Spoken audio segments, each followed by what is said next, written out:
and welcome to Josef's Model Railway and Toy Room. Thank you as always for joining me. Just a little bit of housekeeping as always. You don't need to like or follow or subscribe. I just put these videos out there where I can and have a holly jolly great time doing so. Now, today's video. I am excited because it's taken me a few months to get this one put together now. And while it's taken a lot of time, and to be fair, even though there's not a lot of video in the actual video itself, there's a lot of pictures. But when it comes to the whole model railway building concept, I'm aware that I'm not going to appeal to a lot of the purists out there. I am not taking plenty of photos and cross-referencing and trying to recreate an exact area or an exact model. At the end of the day, I'm a firm believer in the Hornby system, in whereby we put our track down, put the trains on, and a bit of scenery around it. It's the simplicity that sucks us in, and if you want to take it a bit further and get a bit more serious, well, that's what the hobby's all about. But out of all of the models, and I'll admit I've never scratch built a train or a wagon, and I certainly have no intention of doing that. But of all the actual models that I've started from, whether it be scratch building or it be from a kit, this is the one that I did thoroughly enjoy doing. Now I say that because this is the one that I tried very hard to get this as realistic as possible. Without being silly here, I mean in the sense that this is an area where I'd done my homework, I did my research, I knew what I was trying to achieve, and have a look at what we've created in this video. So much so that even through some extra little adventures along the way, I have ended up with a model that not only looked perfect in its future home, which is unfortunately not quite finished yet, but if someone comes along saying that's some explicit detail, we can come in, pick it up, and have a closer look. So that's all in this video today. So it's anchors away and full steam ahead.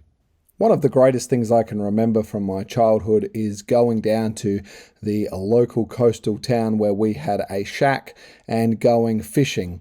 Of course, we were privileged at the time that even though the railway line had been pulled off the jetty here in Cowell, South Australia, that the train still remained in the local museum. And as a result, though, of course, the fishing trawlers would still come in and dock. The trucks would unload them.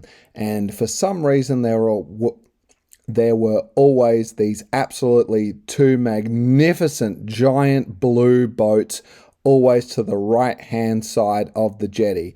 In other words, the side that wasn't as well protected and didn't have the best access. But what did it matter? Because these massive machines always looked the part. None of the other trawlers had quite the image that this team put together. Of course, as the future went on, we saw less and less of the trawlers thanks to greater capacity and refrigeration. The good news is if we just travel a little bit further down the Eyre Peninsula, we'll get to the beautiful Boston Bay, Port Lincoln. And of course, this is home to one of the biggest fishing fleets in Australia. Of course, basically, the focus here is two sides. We have the trawlers going out for the prawns and things like that. And then, of course, the focus is the tuna farming, to which we see these bigger style boats with the bigger cranes and mechanisms. And, of course, those impressive crow's nests at the top. Let's also just take a quick moment to mention this magnificent little visitor centre that used to be located at the Curtin Point Caravan Park, which you could go around, and it was the cab from a trawler that they put in as a visitor information centre. Now, let's just appreciate this smaller boat that is located down in their marina, to which would remind you of the boat that was used in the wonderful movie that, of course, was Storm Boy. As a result, there was a part follow-up film to that, using, of course, the key character there, and he was called Snook, and the movie was called Bluefin, a movie that was mostly filmed in Streaky Bay, South Australia, but was basically taking its authenticity from the township of Port Lincoln. So Once again, I can quickly go off the point, but we see more of these wonderful little vessels. Now, let's start hunting around for the boat that we need. So we need a trawler. It's going to have to be blue, that goes without saying. And while I really would love to be using one of these bigger ones, that's just not going to happen. I don't have the room in the canal for one of these great big ocean liner type of ones, but we can still get a smaller one. So first we need to find the boat that fits the purpose. Sorry, this one is no good, wrong color.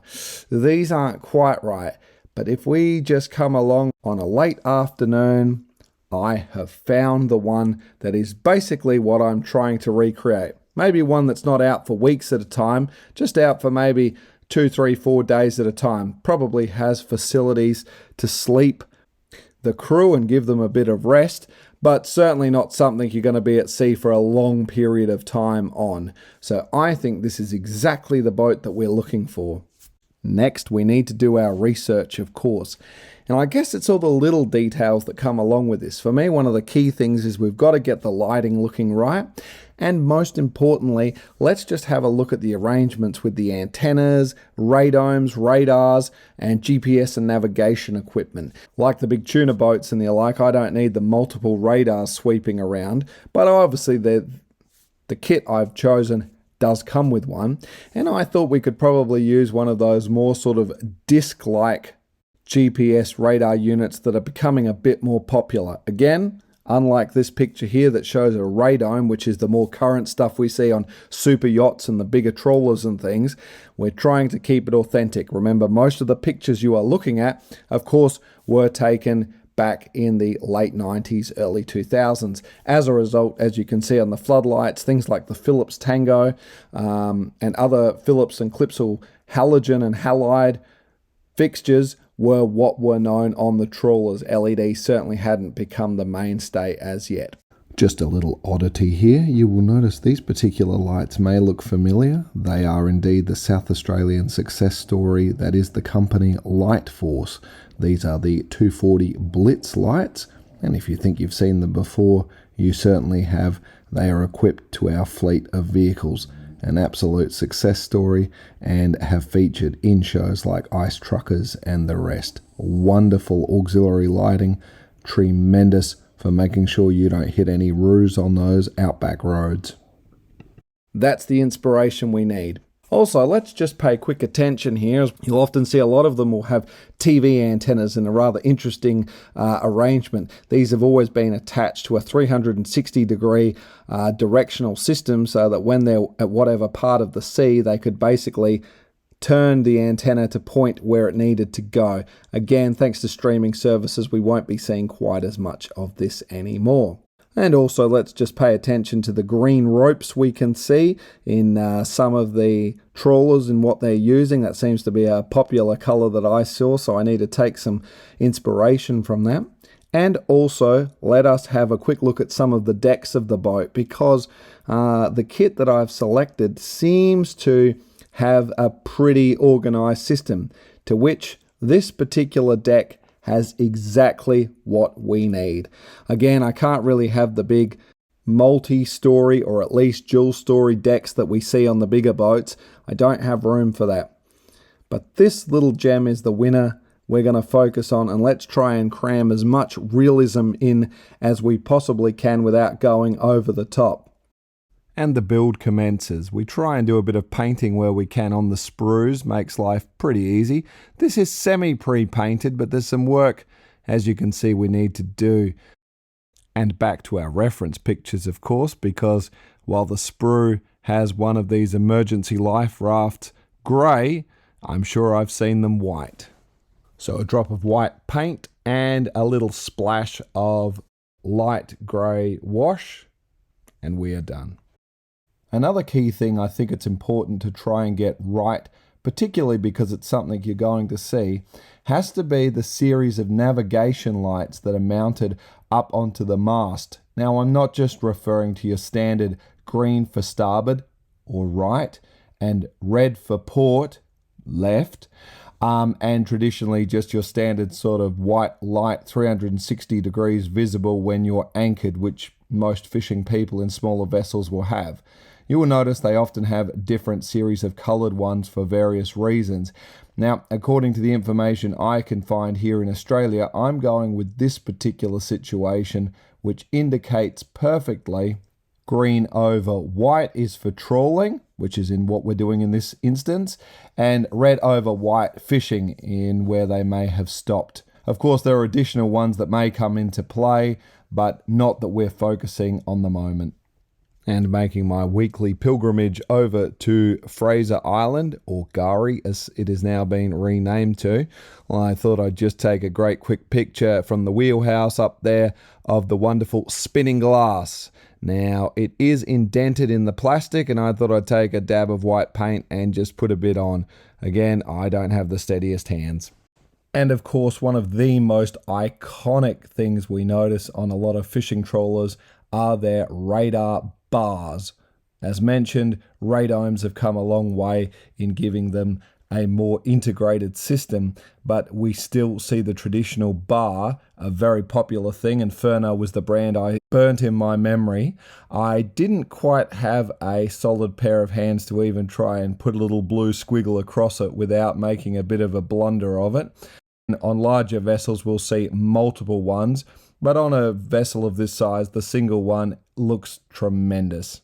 This was quite an enjoyable build. It's really got some clean instructions, and it's something that is not too challenging. There are a few things I think could have been done a little better, but I think taking a moment to add some additional detail, like where we took a little bit of the weathering powder and added a bit of soot around the flue of our onboard kettle or boiler, any more than coming back over with some additional powders and just touching in some rust here and there. That's all that was done. I wasn't going into any crazy detail. And the little additional splash of glue where I tried to join pieces together did help us, once dried, give us a slightly wet look to it. I also took a little bit of time and dabbed some paint, cut some excess bits off the sprue, and decided to add in some additional floodlights for the deck. And also there was enough bits left over. I thought that the little tender on the back of the boat, or lifeboat, or spare boat, whatever you prefer to call it, could do with a little outboard motor. So while the bottom bit where the propeller assembly isn't accurate, I think rather than throwing those bits of plastic away, a little bit of extra detail tells an extra story for us. Of course, we needed some additional antennas, and once again, a few bits of scrap plastic, a drop of glue, and here we are. Surrender to the almighty vendor of vanity.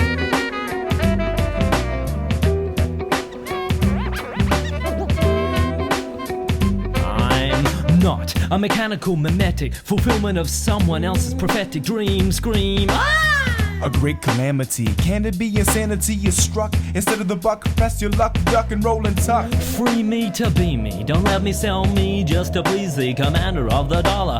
I don't want to follow holler to the troops of my own mind and my kind. And just to put the icing on the cake, how about a couple of seagulls or dump ducks?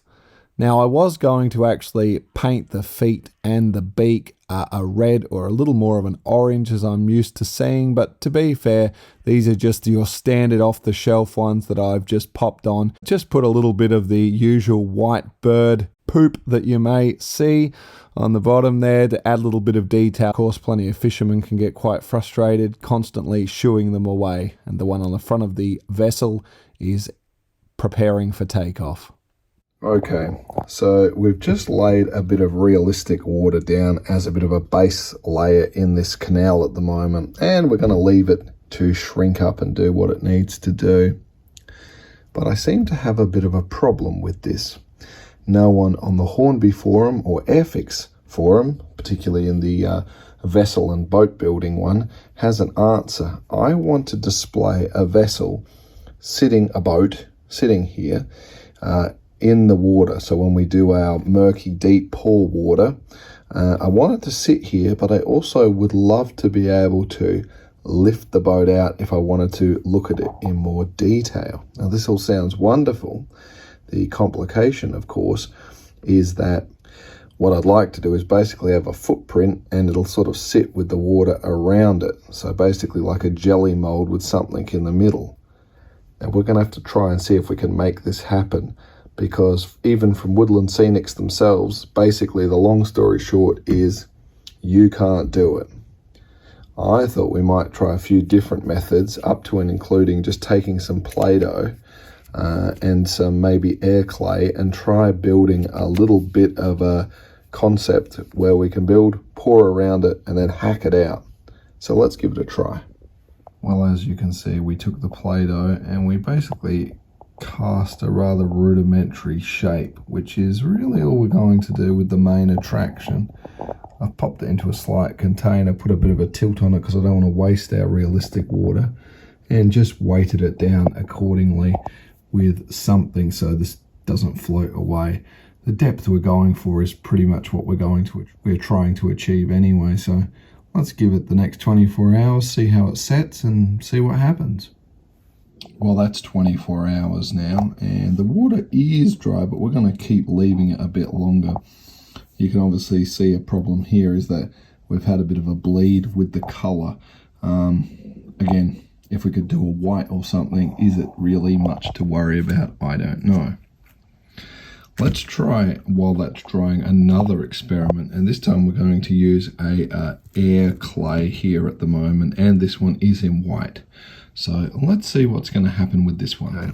So we've just done another pour, temporary weight down. What I'm just going to do, because it is the middle of summer here and it's very, very hot and sticky, so we have the air conditioning on, but I don't want that air clay to crack too quickly as it's drying. So what I'm just going to do is I'm just going to place a lid over this just to try and contain it from drying out too quick, even though it will. Let's see what happens with that one. Well, that's some 3 weeks now, and let us see what we've come up with. The plasticine is interesting. Again, we've now removed it. It's gone hard, but of course the color did seep in. It's not too bad, but you can see there's been a reaction. It's remained cloudy, and I really think that had a bit of a negative effect. So we can put our beloved Play-Doh aside on this one, and we won't be using that. The next one was our air drying clay. Now, apart from an ordinary pour here, and I'm not too worried about that, and of course it does go clear as you keep letting it cure, but this held its shape pretty well.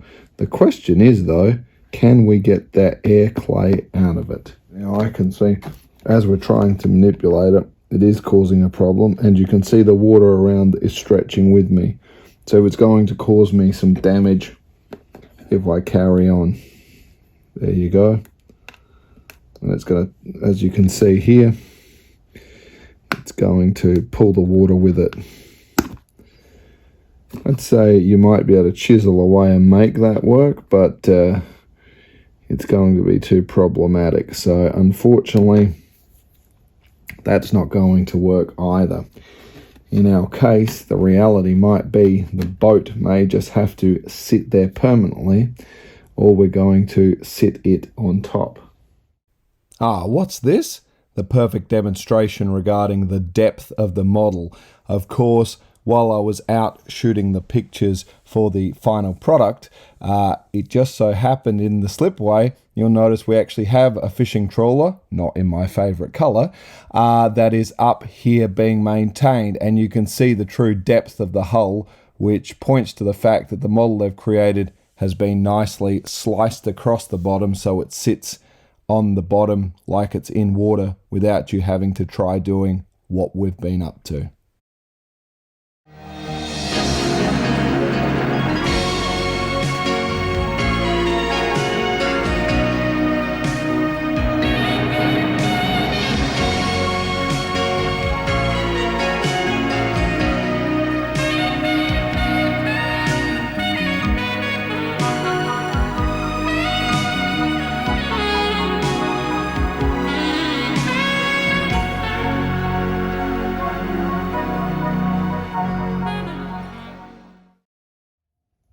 Well, girls and boys, ladies and gentlemen, as always, thank you so much for joining me on this one. Projects like this do take a little bit longer, and if there's a video I miss each week, it's only because they're demanding a lot of my time. But, of course, for those of you playing along at home, the model we did actually purchase was from the Walthers Scene Master range, And of course, this is our fishing boat. So as you can see, here is our original product and the basic picture of what we were following.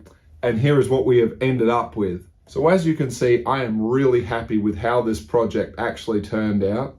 And it was a reasonably fun little project to build, probably because of what I was trying to achieve.